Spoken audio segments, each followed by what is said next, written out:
Deux pieds dans le bénitier, on reprend là où on vous a laissé. Digamos no a una economía de exclusión e inequidad. Nous les gueux, nous les peu, nous les chiens, nous les riens, nous les maigres, nous les nègres, qu'attendons-nous? Et n'attendons plus rien de la société telle qu'elle va. Dans un ciel sans repère, nous cherchons de nouvelles couleurs. Debout, debout. Des futurs multicolores nous attendent. Hard rock. Hallelujah! How dare you! Bienvenue dans le podcast qui pose un regard catho sur les luttes de notre temps. Ceci n'est pas vraiment un nouvel épisode, mais plutôt la suite du précédent. En effet, pour profiter au mieux des propos de notre invité, le théologien écologique protestant Martin Kopp, nous avons décidé de partager son entretien en deux parties. Dans la première partie, nous avions interrogé la théologie au prisme de la décroissance. Martin Kopp nous avait aidé à cerner cette notion qui, derrière son aspect provocateur, en dit beaucoup sur notre société et ses travers. Croiser un concept économique à une discipline religieuse a été une expérience assez originale pour nous et riche d'enseignements. Bien sûr, cette deuxième partie s'écoute sans avoir nécessairement suivi la première. Alors aujourd'hui, on va se concentrer sur cette période particulière qu'on appelle l'Anthropocène. Nous, les humains, nous avons bouleversé le monde à tel point que nous en avons modifié le fonctionnement même de l'ensemble des écosystèmes terrestres. Alors comment la théologie de la création peut nous aider à comprendre cette réalité? À moins que ce soit l'inverse. On écoute donc tout de suite Martin Kopp. Vous allez voir, il est chaud, ça fait 3 quarts d'heure qu'il parle avec passion. Il faut s'accrocher au début pour prendre le rythme, mais ça en vaut la peine. Pour mémoire, nous terminions la première partie en lui demandant sa réaction lorsqu'il a lu pour la première fois Laudato Si, l'encyclique écologique et sociale du pape François. Voici sa réponse. On a là un lieu où on se retrouve œcuméniquement. Je dirais que comme protestant, je salue le fait que ce soit entré effectivement dans la doctrine sociale, donc que ce soit au plus haut niveau. Certains catholiques ont beau jeu de dire oui, mais Jean-Paul II avant, Benoît XVI, il y a eu des textes, bien sûr, mais c'était pas une encyclique, c'était pas à ce niveau-là, ça faisait pas vraiment partie de l'enseignement du magistère au sens fort.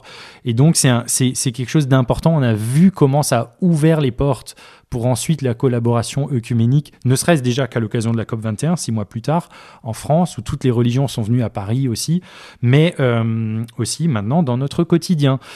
Et je me réjouis de ce lieu de convergence. Après, on peut toujours noter qu'il y a des lieux aussi où on a nos particularités.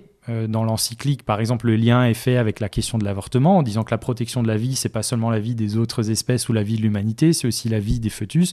Bon, nous, dans le protestantisme, sans du tout banaliser la chose, en tout cas dans nos églises historiques réformées et luthériennes, on n'a pas de positionnement contre l'avortement. Et donc on n'ira pas jusque-là dans notre théologie écologique.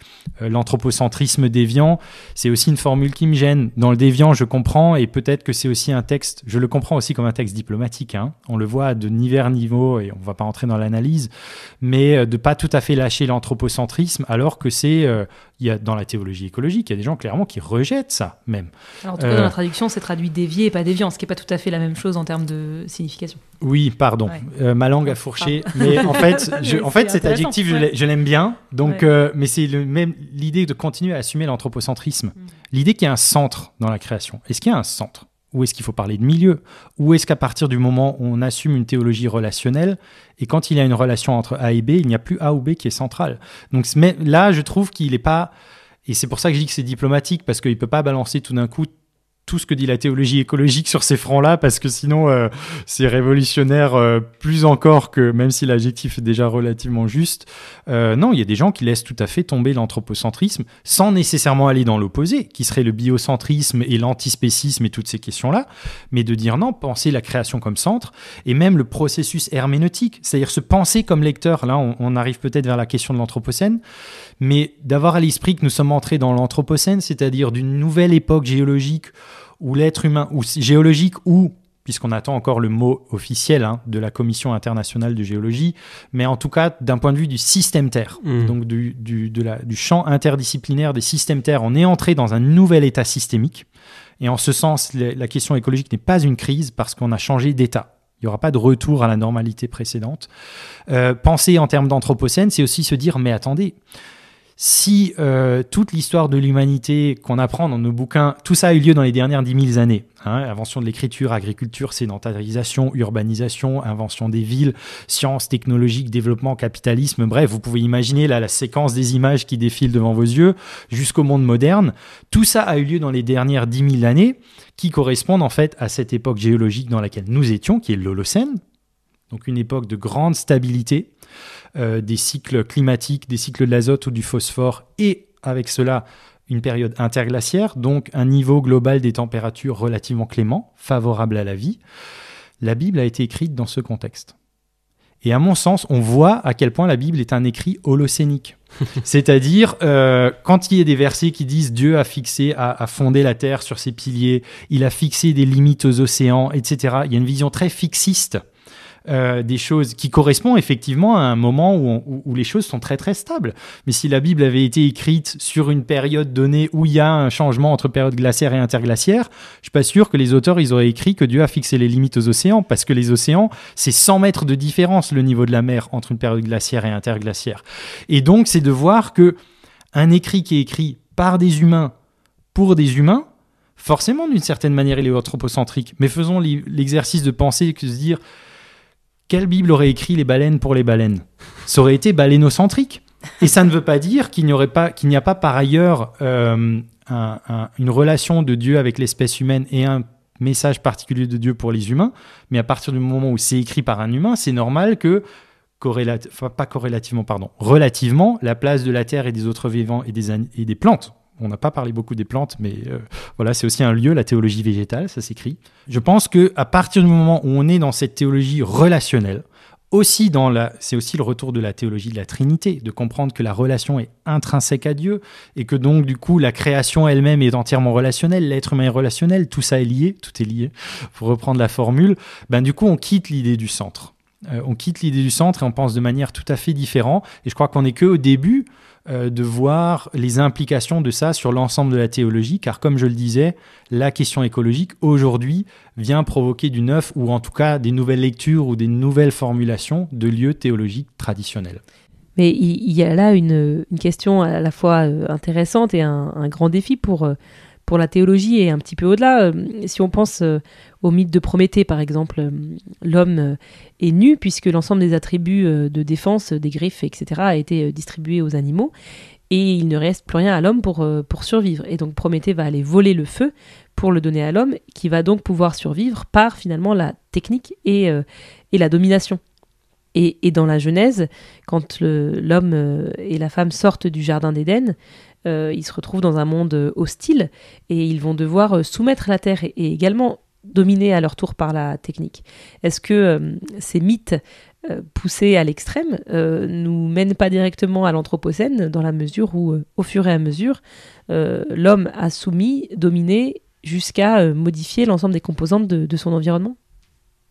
Alors, je répète ce que j'ai dit en début d'une autre question, c'est compliqué. Et il faut être très nuancé, parce qu'il y aurait le risque du balancier inverse qui va tout d'un coup dire que non, on domine pas et on est dans le soin et que tout le monde il est beau, tout le monde est gentil, la création c'est un beau don de Dieu, d'ailleurs Dieu a dit c'est très bon. Et alors tout ça il y a à redécouvrir, mais en tenant en même temps ce que dit la théologie, qui est alors elle le dit avec ses mots à elle et voilà, pareil, qui parle de chute et qui parle de péché. Et là, je crois qu'on a peut-être un défi langagier aussi, parce que c'est souvent pas compris par nos contemporains, et quel mot inventer pour en parler. Moi, j'aime bien dire que la création, elle est à la fois belle et blessée.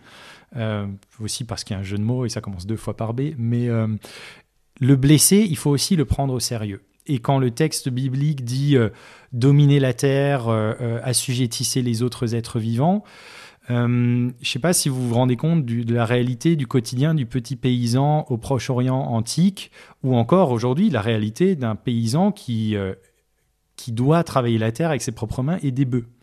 Il y a quelque chose de l'ordre de la lutte. Et il y avait la semaine dernière toute une soirée sur France 2, Nous paysans. Je ne sais pas si, voilà, peut-être parmi les auditrices et les auditeurs, il y en a qui l'ont vu. On voit le témoignage des paysans français qui ont vécu avant la mécanisation, l'arrivée des énergies fossiles, du tracteur, ce que ça a changé le tracteur dans les campagnes françaises. Vous voyez, quand un paysan partage, moi ça m'a touché, Le paysan qui partage la première fois, il est allé en vacances, enfin en week-end, il est allé voir la mer et le type, il avait les larmes aux yeux et il explique, vous vous rendez compte, moi je passe ma vie du 6h du mat. Et non, la vie, elle est dure. Et il faut regarder les textes bibliques dans l'intégralité de leur récit. Un récit, ça commence à un endroit, c'est un autre endroit, il y a des péripéties. Et Genèse 1, si on lit juste Genèse 1 et qu'on ne voit pas que derrière il y a Genèse 3, il y a aussi ce fameux verset qui dit aussi un peu quelque chose de ça. Le pain, tu l'auras à la sueur de ton front et toi, femme, t'accoucheras dans la douleur. Alors il faut pas le prendre d'une manière littérale et comprendre que c'est un texte mythique, etc. Mais il se dit là quelque chose de très juste, qui est qu'à la fois la création, il y a du beau et on maintient, et à la fois elle ne correspond pas au projet divin. Et c'est pour ça d'ailleurs qu'on attend, et le lien avec l'eschatologie et l'espérance, on attend la nouvelle création, la nouvelle création de toute chose, et que la création elle-même, dit Paul en Romains 8, gémit dans les douleurs de l'enfantement. Elle gémit, la création. Donc il y a la réalité du mal, elle est là. Et c'est pas facile quand... Un autre élément qui me fait penser à ça, c'est la question des bêtes sauvages dans le texte. Quand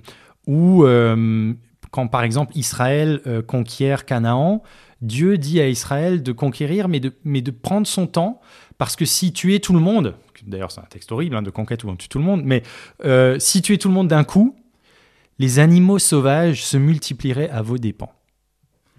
Et donc il dit prenez le pays progressivement.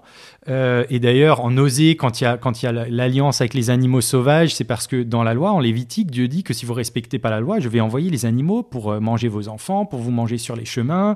Et puis il y aura la hyène et la ronce et l'ortie dans vos villes. Et on a la conscience qu'on vit dans un contexte de prédation.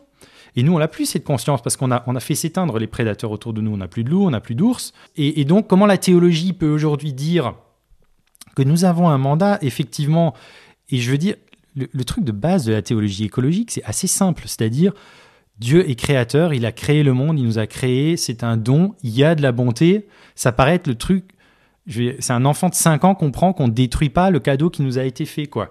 Vous imaginez votre montre, si votre montre c'est votre maman qui vous l'a offert, quel va être votre rapport à votre montre? Ça va pas être le même que si vous l'avez acheté. Et quand on regarde le monde autour de nous avec ces yeux-là, bien sûr qu'on ne détruit pas ça, mais en même temps, il y a du mal dans le monde, il y a la chute aussi un petit peu de la création, et il y a aussi pour l'être humain la nécessité de se soutenir là-dedans. Sauf qu'aujourd'hui, on est dans l'état inverse de cette question d'équilibre, où c'est l'être humain qui ne maîtrise pas sa maîtrise, qui ne domine pas sa domination. Aujourd'hui, c'est plus une question, est-ce qu'il faut dominer ou pas? On domine. On est entré dans l'anthropocène, on domine même le cycle du carbone, de l'azote et du phosphore, le cycle de l'eau, rendez-vous compte. Donc le pouvoir de l'homme, il est à un état jamais atteint, mais c'est maîtriser la maîtrise, dominer la domination. Et comment est-ce qu'on le fait? Et c'est là où du coup d'autres notions sont intéressantes, et le retour vers le Nouveau Testament et la question du service. C'est là aussi où, encore une fois, il ne faut pas saucissonner les passages de la Bible et pas non plus saucissonner la théologie. Comme si la théologie de la création devait s'écrire sans penser la christologie. Or, à partir du moment où le Christ est le modèle, l'idée d'une kénose, par exemple, d'une sorte d'évidement ou d'abaissement de soi qui peut aller jusqu'à la croix, ça pose des questions difficiles dans le militantisme. Jusqu'où est-ce que je suis prêt à aller dans le don de moi pour la cause pour laquelle je m'engage? Mais c'est quand même ce qui est au cœur du message du Christ, c'est l'amour et c'est le service. Et on pourrait penser toute une théologie de la création à travers ces catégories-là, sans même se convoquer Genèse 2,15, cultiver, garder. Si on dit que dans la Genèse, dominer, assujettir, c'est deux verbes qui relèvent du vocabulaire royal, et que donc il faut qu'on se mette dans la position d'un roi, mais bien évidemment, aux yeux de Dieu, le roi, c'est un roi bon. Confère ce qu'il dit dans, par exemple, Samuel, ou dans la manière dont Dieu présente le bon roi d'Israël. C'est évidemment pas le roi qui tue tous ses sujets, ça n'a pas de sens. Mais même ça, avoir ce discours-là, il est déconnecté de la christologie. Il faut penser à partir du Christ. Et donc, voilà. Donc les choses sont plus complexes, et il pourrait y avoir le risque, vu la menace écologique aujourd'hui, de tomber dans l'extrême inverse, qui ne serait pas juste non plus. Et je ne veux pas faire référence à Macron et à sa pensée de la complexité, mais enfin, la notion de complexité, elle est intéressante, elle est importante pour nous aussi, d'autant plus quand on a cette conscience aiguë de la menace et qu'on a envie et qu'on est quand même encore dans... Si l'on n'a pas pour soi-même décidé que l'effondrement était inéluctable et qu'on construit l'après, mais qu'on se dit encore quand même qu'on est dans de l'atténuation ou qu'éventuellement on peut encore éviter un effondrement systémique, on peut avoir tellement l'impression qu'on peut être amené plus loin que ce que demanderait la justesse théologique qui est plus nuancée que ça. Voilà, je suis parti assez loin, mais... En tout cas, avant Macron, rien qu'en lisant Laudato Si', on sent que même pour le pape François, c'est une question complexe, avec tout est lié et que ça fait bien écho à ce que tu nous partages. Et ça requiert une chose que nous avons perdue dans notre modernité tardive, ou post-modernité, je ne sais pas quel est le bon concept, c'est le temps. Il faut faire de la théologie écologique, il faut du temps. Dans notre tradition, et il y a une responsabilité du protestantisme, pas volontaire, mais une responsabilité implicite, c'est-à-dire à partir du moment où c'est séparé, c'était pas le projet de Luther, mais il a été mené à se séparer, à créer sa propre église parce qu'il n'a pas réussi à réformer sur la question du salut et donc de la relation de Dieu à l'être humain, comme c'est ça qui a été le lieu problématique. Déjà dans les théologies protestantes de l'époque, même si on trouve des propos sur la création chez Luther, il a fait un commentaire de la Genèse, chez Calvin dans son institution de la religion chrétienne, malgré tout, ce chapitre de la théologie, qui jusqu'à Thomas d'Aquin, enfin tous les 15 premiers siècles du christianisme, on avait de la théologie de la création, ça avait une grande place chez les pères de l'Église, etc. Ça s'est perdu au cours, ou du moins ça s'est relativisé et ça a pris une place plus ou moins annexe à partir du XVIe siècle, et on hérite de ça. Donc il faut redécouvrir toute une partie de notre théologie, et la création, c'est pas juste l'origine, on l'a mentionné, et c'est juste, mais c'est la conservation, c'est la création continue et la création continuée. Donc si Dieu s'arrêtait de créer, l'acte créateur, il est constant. S'il s'arrêtait, tout repartirait au néant à l'instant. Et c'est la création promise, le nouvel acte de création, donc en lien avec l'eschatologie, quand on sera ressuscité, c'est dans une nouvelle création. Il y a des plantes, il y a des animaux, il y a de la vie. On ne sera pas là flottant dans un éther ou je ne sais pas, on sera où si on confesse la résurrection des corps, ils seront où nos corps? Un corps, il a besoin d'un espace et d'un temps. Donc il y a quelque chose de plus fondamental. Tout ça, c'est énorme, quoi. Et c'est tous les premiers articles du Credo, je crois en Dieu le Créateur, qu'on a minimisé, perdu, et donc on a un programme d'alphabétisation de théologie de la création et dans notre contexte écologique à faire. Et ça, il faut le prendre au sérieux, ça prend du temps. Donc j'invite, faites des formations, lisez des livres, mais c'est assez vertigineux. Et en même temps, c'est passionnant, ça se sent probablement quand je le dis, enfin je l'espère, parce que ça nous emmène ailleurs et ça nous emmène vraiment dans ce qui est le cœur de notre foi aussi, qui est le processus de lecture et d'interprétation. Qu'est-ce que la parole a à dire? Et vous savez, dans le protestantisme, on a une vision de la parole qui vraiment, la parole, c'est événement, c'est performatif.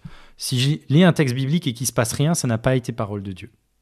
Le texte biblique, à la limite, André Birmelet, encore pour le citer, lui était un peu provoque dans nos cours, il prenait la Bible en main, il disait ça, c'est du papier et de l'encre, et il le jetait sur le bureau.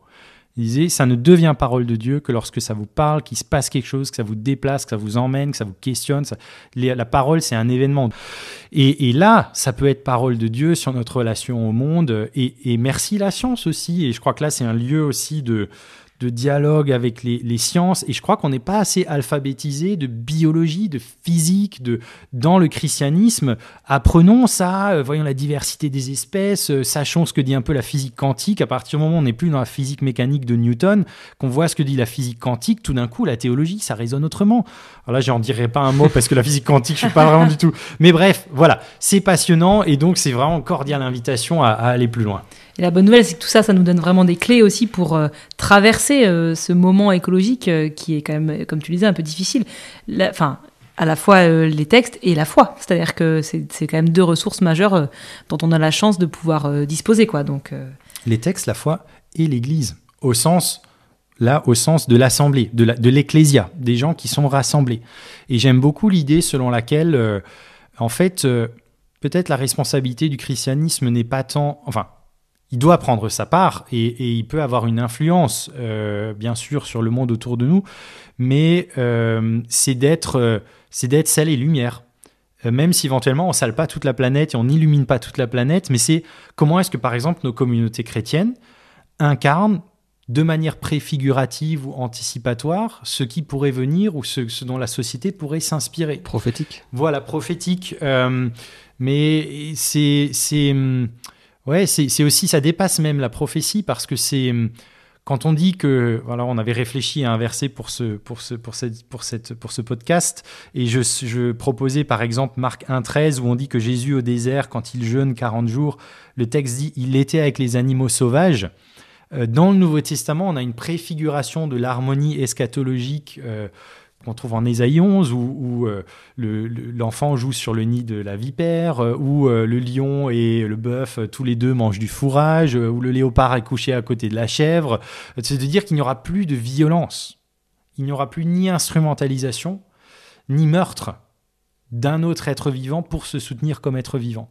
Et est-ce qu'on peut être des communautés qui, sans l'accomplir totalement, parce que ce n'est pas possible dans la réalité blessée de notre création, mais anticipe cela d'une certaine manière. Et ça peut se vivre dans un repas paroissial. Est-ce qu'il y a nécessairement toujours besoin d'y avoir de la viande ? Est-ce que notre gazon autour de l'église, est-ce qu'on se dit, bah tiens, quand même, c'est dommage d'avoir une seule espèce, on pourrait avoir une prairie fleurie et planter un pommier, un poirier, et ici un quatchier ou une mirabellier.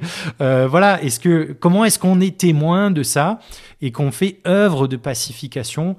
Et c'est là où ça rejoint d'ailleurs le grand, on parlait tout à l'heure de profondeur historique de l'engagement chrétien sur l'écologie. Le grand processus côté protestant orthodoxe s'appelait justice, paix et sauvegarde de la création. Donc la question du lien entre le social et l'écologie était déjà fondamentale avec la justice, et le lien avec la paix, de dire c'est construire, c'est faire progresser la paix et la non-violence, ce qui était le projet initial, puisqu'après le verset Genèse 1,28, dominez et assujettissez, 1,29 c'est quoi ? Et voilà, je vous donne à tous à manger les fruits et les légumes. Et alors franchement, qu'est-ce que ça veut dire assujettir des animaux quand vous mangez des fruits et des légumes ? Déjà, ça vous donne ni le droit de les utiliser pour faire de l'agriculture, ni le droit de les tuer pour manger, certainement pas le droit de faire un élevage industriel. Donc voilà, faut mettre les choses en perspective, et la théologie peut nous aider à cela aujourd'hui. Mais après Noé, Dieu s'est dit j'ai peut-être été un peu dur, donc je vais leur laisser manger de la viande pour les calmer, non ? C'est pas ça ? Et on revient exactement à ce que je mentionnais, c'est-à-dire, avant le récit du déluge, Dieu regarde et il dit « la terre est remplie de violence ». Et le verbe « remplir » est très intéressant, parce que c'est le même verbe qu'il y avait précédemment en Genèse 1. La première bénédiction biblique, c'est « soyez féconds, prolifiques et remplissez ». Alors la première, elle n'est pas pour l'être humain, elle est pour les animaux. Et là, c'est déjà intéressant, parce que la première bénédiction de Dieu à un être vivant n'est pas pour l'être humain. Donc s'il faut parler de centre, déjà ça nous décentre. C'est pour les animaux des eaux et pour les oiseaux dans le ciel. Et il y a une suite logique dans ces trois verbes. Souvent, c'est traduit, enfin, traditionnellement, on a tous à l'esprit ce verset parce que la traduction, c'était croissez, multipliez. Ce qui n'est pas juste. C'est soyez féconds, multipliez, remplissez. Il y a une suite logique. Comme je suis rendu fécond par la bénédiction, je peux me multiplier. Et comme je me multiplie, je peux remplir. Et ce verbe remplir, il est après dans la bénédiction à l'être humain. Soyez féconds, multipliez-vous et remplissez la terre. Et Genèse 6, de quoi est-ce que la terre a été remplie par l'homme ? De violence. Et donc c'est contra-bénédictionnel, je ne sais pas si c'est un mot, mais je l'ai inventé. En fait, là, on devait remplir de nous-mêmes et de la vie, et toute la création, ou les domaines de la création, devaient être remplis de la vie un peu chaotique, joyeuse, fourmillante du vivant. On a rempli de violence. Et apparemment, même les animaux, puisque Dieu décide de tout détruire et qu'après, il fait alliance avec tout le monde. Et ça montre cet aspect création blessée. Et manifestement, contrairement à l'idée du Dieu qui a tout prévu, ordonnateur, calculateur, qui correspond assez à Genèse 1, qui est un texte écrit par un prêtre, on dit que c'est le texte sacerdotal de la création, tout à fait différent de Genèse 2, qui est beaucoup plus organique, on teste, on se trompe, on réessaye, machin. Dieu, apparemment, il s'est trompé. Ou en tout cas, la création n'a pas donné ce qu'il avait comme souhait pour elle. Et c'est l'interprétation théologique consiste à dire, il reconnaît que le cœur humain est aussi porté au mal, qu'il est aussi porté à la violence, et apparemment aussi parmi les animaux, et le droit de manger des êtres vivants, sans toutefois en manger la vie, l'interdit du sang, qu'on a oublié en christianisme, alors qu'il est maintenu en acte 15 dans l'Assemblée de Jérusalem, quand Paul a une discussion avec les Jérusalémites sur qu'est-ce qu'on va demander quand même à ceux qui viennent du monde païen et qui deviennent chrétiens, puisqu'on le considérait à l'époque comme une secte du judaïsme. Qu'est-ce qu'on va leur demander quand même de faire ? On va pas leur demander les 613 commandements. Bon, ok, on va leur demander 4 trucs. Et parmi les 4, il y en a un, c'est ne pas manger la viande avec le sang. Et donc, c'est hyper fondamental. Nous n'avons pas le droit de consommer la vie. Et là, les théologiens interprètent le droit de manger de la viande comme une concession temporaire par Dieu face à la réalité de l'inclination à la violence de l'être humain. Et donc, c'est que presque pour canaliser, tu as le droit de tuer, mais tu tueras les animaux, tu les tueras pour manger, mais tu n'en mangeras pas le sang. Ça te rappellera toujours que le sang appartient, que la vie, puisque le sang représentait la vie, appartient à Dieu. Et que donc, en fait, ce que tu fais, c'est pas du tout anodin. Et la question des régimes alimentaires, bien sûr, grand lieu polémique, véganisme, végétarianisme, etc. Mais pour le moins, la réduction, ou pour le moins, la question du régime alimentaire, ça touche à la question de la vie. Et donc, c'est important, ça a du poids. Et c'est pas juste...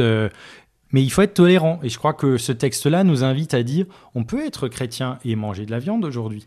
Et continuer à manger de la viande et être dans un respect, par exemple, localement d'une culture ou d'une identité ou simplement de son histoire personnelle parce que telle place, c'est ce que me faisait ma maman ou ma grand-mère quand j'étais petit.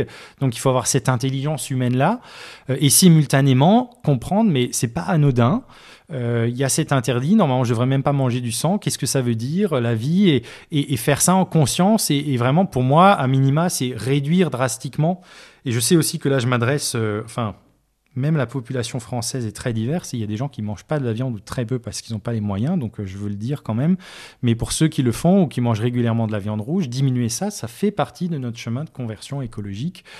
C'est pas gadget, c'est pas bobo, c'est une question théologique et spirituelle majeure.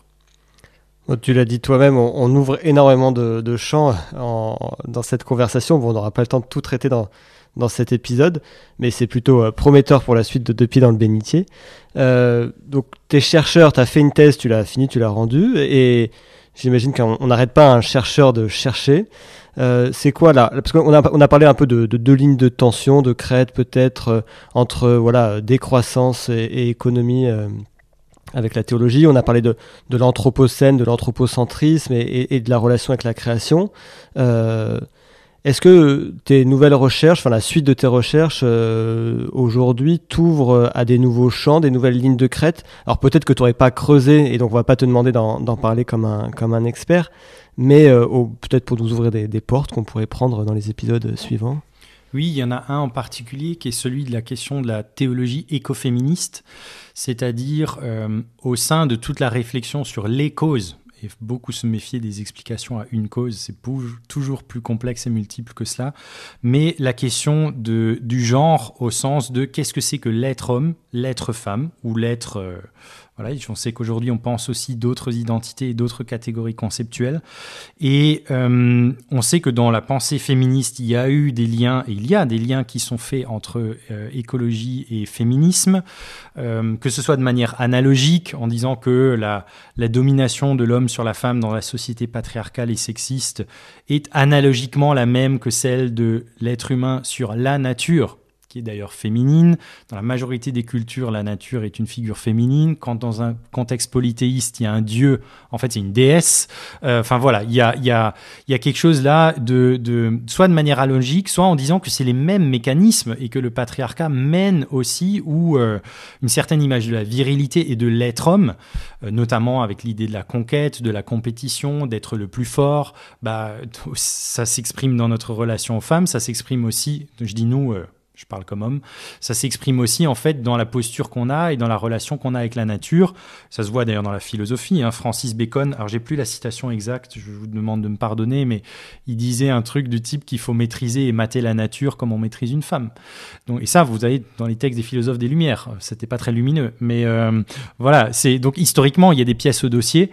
Et aujourd'hui, ce qui se passe, aujourd'hui, ça fait des décennies déjà, notamment du côté protestant, qu'il y a des théologiennes qui lient cela aussi à la question théologique et spirituelle et qui nous interroge sur qu'est-ce que c'est l'être homme, l'être femme ou autre en tant que chrétien. Et là où ça devient théo-logique, c'est-à-dire là où on va parler de Dieu en tant que tel, c'est la question de Dieu et de sa masculinité ou féminité du genre avec des tentatives même juste sémantiques.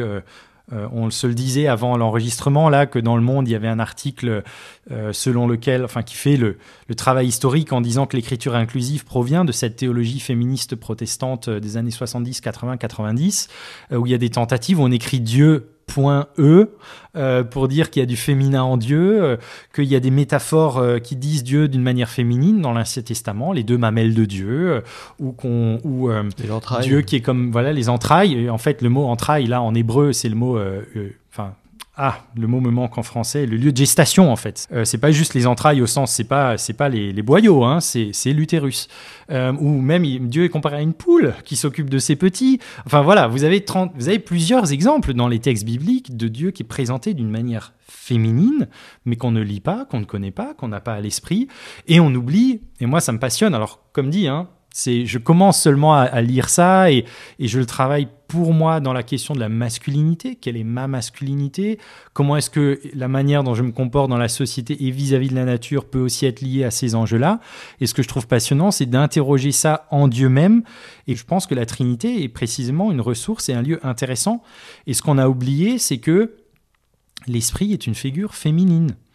Alors là, on fait le tout petit rebours dans le temps. Esprit en français, ça vient du latin spiritus, lequel traduit dans nos textes bibliques et théologiques, chez Jérôme, dans la Vulgate, traduit le grec pneuma du Nouveau Testament. Quand on parle d'esprit, quand il y a marqué esprit dans le texte, en Nouveau Testament, c'est pneuma, comme dans pneumatique, donc c'est le souffle. Littéralement, en fait, il faudrait dire souffle à la place d'esprit. Et ce grec pneuma traduit lui-même l'hébreu ruach, donc le souffle de Dieu dans l'Ancien Testament, et ruach, c'est féminin. C'est ha-ruach, la souffle, pour le dire comme ça. Et donc, en fait, dans la Trinité, il y a une personne qui est féminine. Et ça, donc quand on se dit il y a le Père, le Fils, l'Esprit, il n'y a pas de place pour le masculin dans la Trinité, non. Pour le féminin.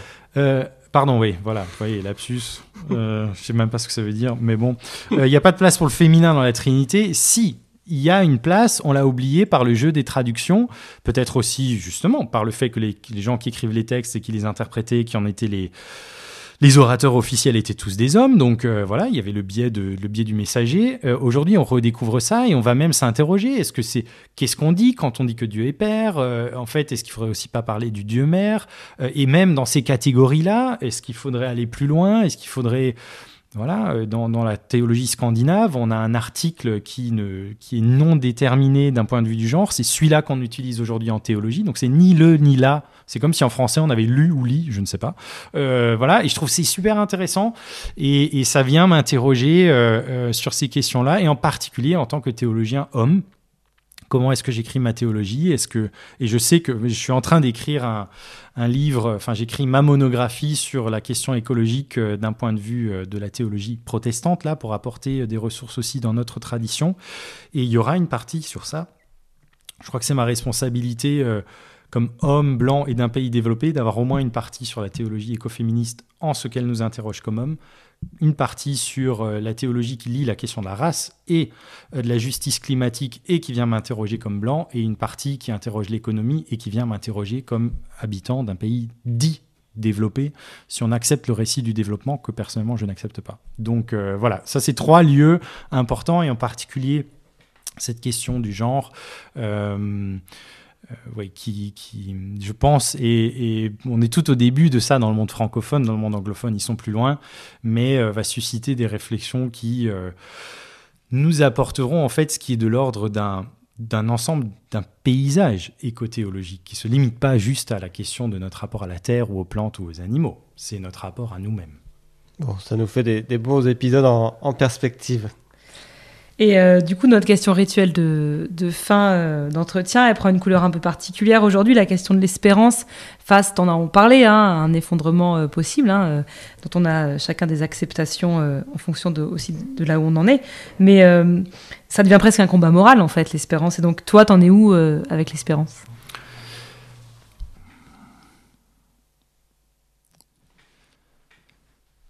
Pour répondre à cette question, je ferai la distinction que fait Jacques Ellul entre l'espoir et l'espérance. Donc, il le fait dans un petit livre qui s'appelle « L'espérance oubliée ». Protestant Jacques Ellul. Le protestant Jacques Ellul, voilà, qui était et sociologue et théologien, et les 2 parties de son œuvre se nourrissent mutuellement. Et il dit l'espoir, pour aller vite et caricaturer un peu, mais l'espoir, c'est quand on regarde l'état du monde ou d'une situation, on estime de manière probabiliste si on a des chances ou pas de s'en sortir, Et j'ai de l'espoir tant qu'il y a presque un calcul interne qui n'est pas mathématique stricte, mais on sent comme ça, on a l'intuition que ça peut bien se passer et donc on a de l'espoir. Et le jour où tout d'un coup les choses se ferment ou des choses qu'on espérait n'ont pas lieu, on perd l'espoir et du coup on n'a plus cette flamme-là. Et il distingue ça de l'espérance. Donc l'espoir est fille d'une estimation probabiliste. Et l'espérance, il dit, c'est à rien à voir. C'est une vertu chrétienne, comme la foi et l'amour.